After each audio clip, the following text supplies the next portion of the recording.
امام حسین ایسی باکرامت شخصیت ہیں کہ آپ کی جو ولادت ہے نا، آپ کی جو برتھ ہے وہ برتھ بھی کرامت ہے. آپ 6 مہینے میں آپ کا جو حمل تھا، ماں کے پیٹ میں آپ رہے، وہ 6 مہینے رہے. اور یاد رہے کہ پوری دنیا میں سیدنا یحییٰ علیہ الصلوۃ والسلام اور امام علی مقام امام حسین کے علاوہ کوئی ایسا بچہ زندہ نہیں رہا جس کی مدت حمل 6 ماہ ہوئی ہو. یعنی آپ فرام دا ڈے 1 آپ کی ولادت ہی کرامت ہے. اور سبحان اللہ، آپ کے رخسار مبارک کا حال یہ تھا، آپ کے چہرے پر نور ایسا تھا کہ آپ کے دونوں رخسار سے ایسا نور نکلتا تھا کہ کمرے اور دیواریں روشن ہو جایا کرتی تھیں.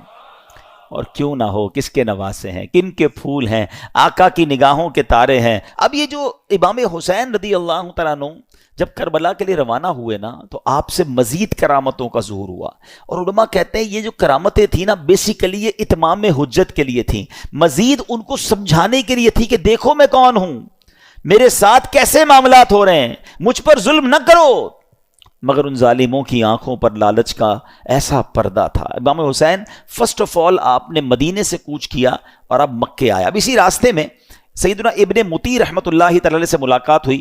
انہوں نے عرض کی کہ حضور میرے کنویں کا پانی بہت کم ہے، برائے کرم آپ دعائے برکت سے نواز دیجئے. آپ رضی اللہ تعالیٰ عنہ نے اس کنویں کا پانی طلب کیا، اور جب پانی کا ڈول حاضر کیا گیا تو آپ نے اس میں سے پانی کچھ پیا بھی، نوش بھی فرمایا اور کلی بھی کر دی. اور ڈول کو واپس کنویں میں ڈال دیا گیا. جب وہ ڈول پانی جو ہے وہ کنویں میں گیا، کنویں کا پانی بھی بڑھ گیا اور میٹھا اور لذیذ بھی ہو گیا.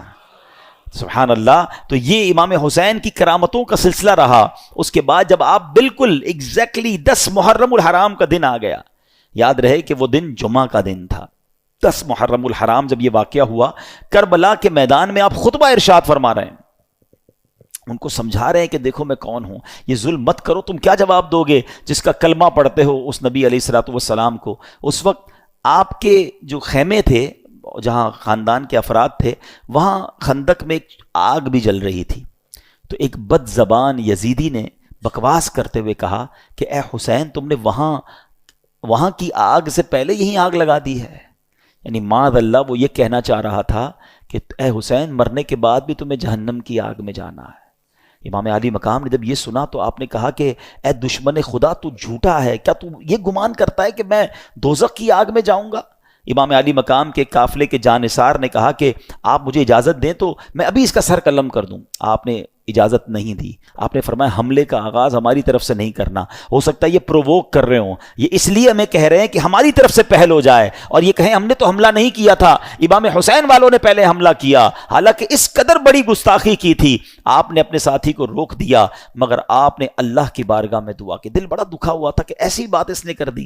آپ نے کہا اے رب قہار، اس کو عذاب نار سے قبل بھی اس دنیا میں بھی آگ کا عذاب عطا فرما. آپ کی دعا قبول ہوئی. وہ بندہ جو گھوڑے پہ بیٹھا تھا، اس کی گھوڑے کو جھٹکا لگا، گھوڑا خود ہی دوڑتا ہوا گیا اور وہ گھوڑے سے جب جہاں گرا تو وہاں آگ لگی ہوئی تھی. اسی خندق میں یہ بندہ جا کر گرا اور وہ بد نصیب آگ میں جل کر بھسم ہو گیا. امام علی مقام نے سجدہ شکر ادا کیا اور اللہ تعالیٰ کی بارگاہ میں عرض کی کہ یا اللہ، تیرا شکر ہے کہ تو نے آل رسول کے گستاخ کو سزا دی.